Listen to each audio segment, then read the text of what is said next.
You turn my morning into dancing. You turn my morning into dancing.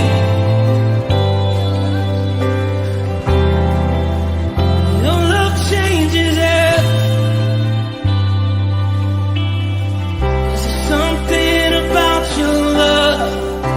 Something about your love changes everything. Changes everything. Something about your love. Something about your love changes everything. Changes everything. Something about your love. Something about your love changes everything. Changes everything. Something about your love. Something about your love changes everything. Changes everything. Something about your love.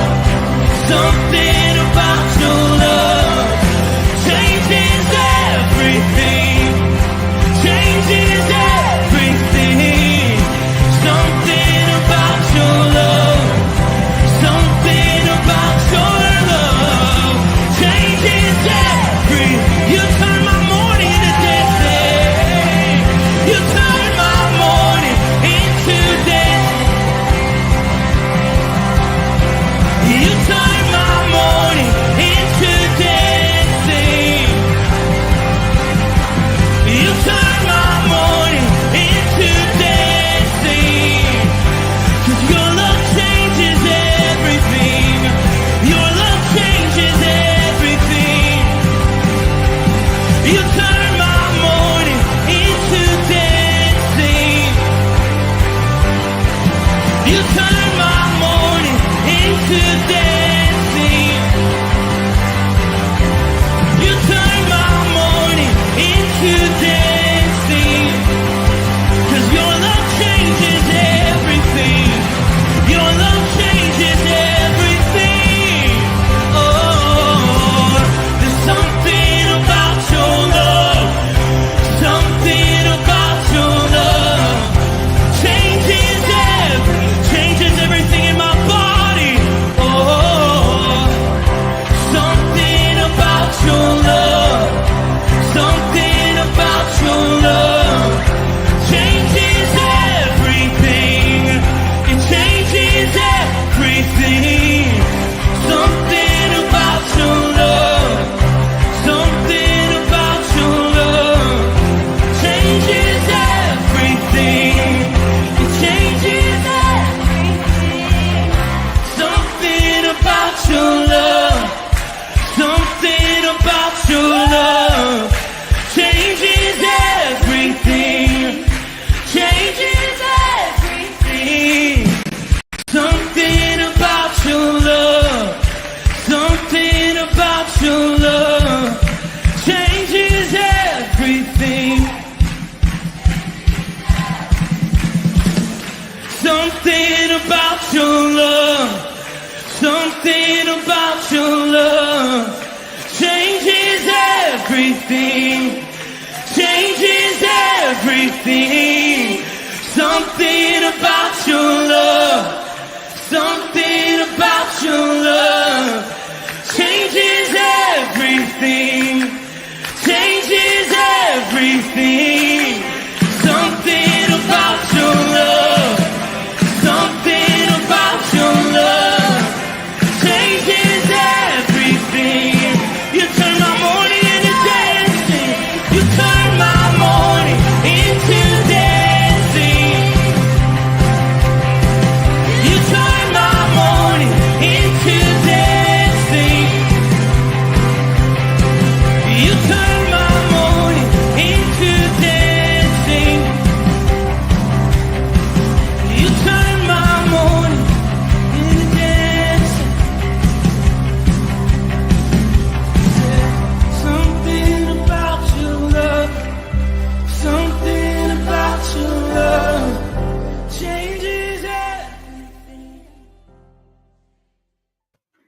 Happy and blessed Thursday morning, Firmly Rooted family. This is Pastor Tom, Firmly Rooted Ministries, and we are strengthening our roots. And we're going to be looking at Mark chapter 6, the feeding of the 5,000. We're down about verse 30. As you probably can tell, I have pre-recorded this devotion. I got up at 4 o'clock this morning and realized I had a whole lot of snow to deal with this morning. So I decided to use the hours between 4, 5, 6, 7, and 8 to pre-record the devotion so that when the sun comes up, I can get out there and start working, free up cars, free up my truck, and get ready to live life. So thank you for your patience. I'm glad that we have the technology that allows us to even pre-record a devotion so that it's not missed. And although we can't interact like we normally do, I just love you. And I appreciate you joining in on the devotion today. Let me pull up the reading. There it is. All right, Jesus feeds the 5,000. This is now remember, this same feeding of the 5,000 is recorded by other Bible writers too, right? Other gospel writers. But this is Mark's version, and so you would need to have one of the chronological Bibles to have them right next to each other in order to see them in totality. But let's see what Mark says. The apostles returned to Jesus and told him all they had done and taught. What are we talking about? Remember that Jesus sent them out 2 by 2, told them to go into the towns nearby, and that he gave them authority to preach the gospel, to cast out demons, and to heal the sick. And now they're returning back to Jesus, telling Jesus all the stuff they experienced, good and bad. They're just like excited to come back because look, this is the first time that they've been set out to do the very thing that they were redeemed, saved to do, which I just would like to echo. There are things that God wants us to do because we are saved and redeemed. Too many of us become saved and redeemed and put a period there and go, that's done. We are saved and redeemed so that we might go and make disciples of all nations. We are saved and redeemed so that we might become the princes and the princesses that he has created us to be. We are saved and redeemed so that we might go out and save those who were lost like we once were. So at any rate, they're returning back and telling Jesus all they had done and all about their teaching and all about the opportunities they had to share. And he said to them, come away by yourself to a desolate place and rest a while. And we dealt with this in a recent sermon, the Red Letter Sermon Series. Let's get away. Let's get away and relax. You know, someone that is in ministry, you find that you're pouring out. It's like a sponge being squeezed out. And that sponge needs to be refilled in order for it to function properly, or it starts to run dry, right? And it's like refueling. And so Jesus wants to get the disciples out, private place, let's relax, let's breathe, let's get into a solitary place, be with the Father, be with each other. For many were coming and going, and they had no leisure even to eat, right? There's a bit of an addition. They're hungry. They haven't even been able to eat. And they went in the boat to a desolate place by themselves.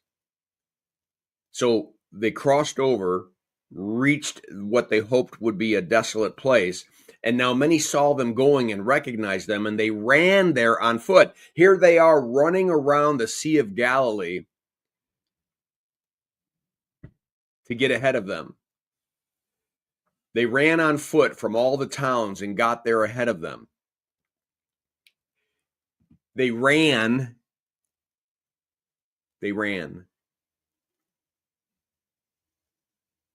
to go be with Jesus one more time. And here we are as an American church where most Christians don't even crack open their Bibles except maybe on Sunday. Like once we've experienced Jesus, how is it possible that we can't keep running to meet him again, running to meet him again? Like we have to. We have to be in that relationship, and we have to. Well, at any rate, when he went ashore, he saw a great crowd, and he had compassion on them because they were like sheep without a shepherd, and he began to teach them many things. This is what we'd expect, right? Jesus just pressed in. He just pressed in and kept going. Knew his disciples were tired, but there was a reason to keep pressing in, right? The sponge is going to get squeezed out a little bit more, because we've got to minister to these people because they are like sheep without a shepherd. They're lost. They want so badly to know the truth. And when it grew late, his disciples came to him and said, "This is a desolate place, and the hour is now late. Send them away to go into the surrounding countryside and villages and buy themselves something to eat." But Jesus said, "You give them something to eat," right? I mean, we talked about this in the message a few weeks ago. Yeah, I could just see him saying, I mean, in their heads, they're not saying it out loud probably, but in their heads, Jesus, that's why we're here. We don't have enough to give them to eat. That's why we're telling you we should probably send them to the nearby towns and villages and get something to eat. And we can just start the engines again tomorrow. Jesus, you give them something to eat. Shall we go and buy 200 denarii worth of bread and give it to them to eat? And he said to them, "How many loaves do you have? Go and see." And when they found out, they said, 5 and 2 fish. Then he commanded them all to sit down in groups on the grass. So they sat down in groups of 150s. So there's 5 loaves and 2 fish, and he has his disciples turn around and tell everybody to be to get into some groups of and to sit. I mean, this has to be tough. Even though they just got done preaching the gospel, sharing the gospel, healing the sick, casting out demons, it's these moments where logic says, this is not going to, what are we doing? We're telling these people all to get ready to eat, and we behind us, there's only 5 loaves and 2 fish. Sometimes God's asking us to step into something when we visibly can't see the resources. We visibly can't see the gift or the talent that he's given us. We got to press in. We got to step in. People say, "Oh, Pastor Tom, man, you're such a great preacher." And I still remember, like, the second time that I preached as a vicar, I passed out, like right there at the pulpit. Oh my gosh. You just got to keep pressing in. You just got to keep pressing in.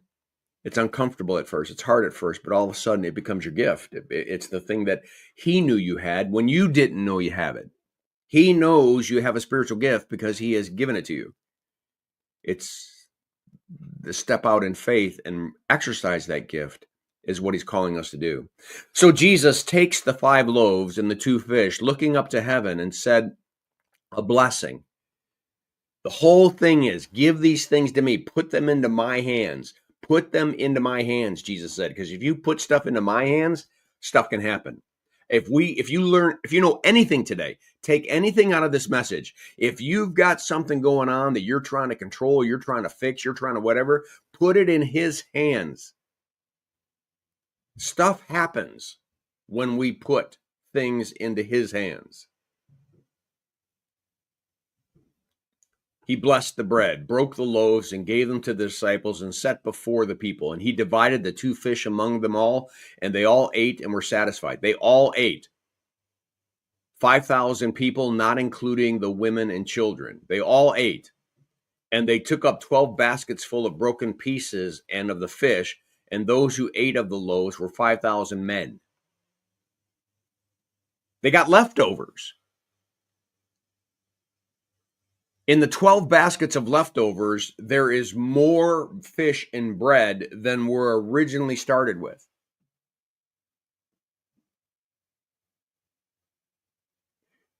We walk by faith and not by sight. We put into the hands of Jesus the things that we can't multiply when there isn't enough. We put that lack in his hands. When we fear, we put that fear in his hands. When we're anxious, we put it into his hands. What do you have? What do I have today that just needs to be put into his hands so that he can do what only he can do? Because the kingdom of heaven has a whole lot of different rules than the kingdom of this world. This world has limitations, logic, scarcity. Jesus multiplies, multiplies, multiplies.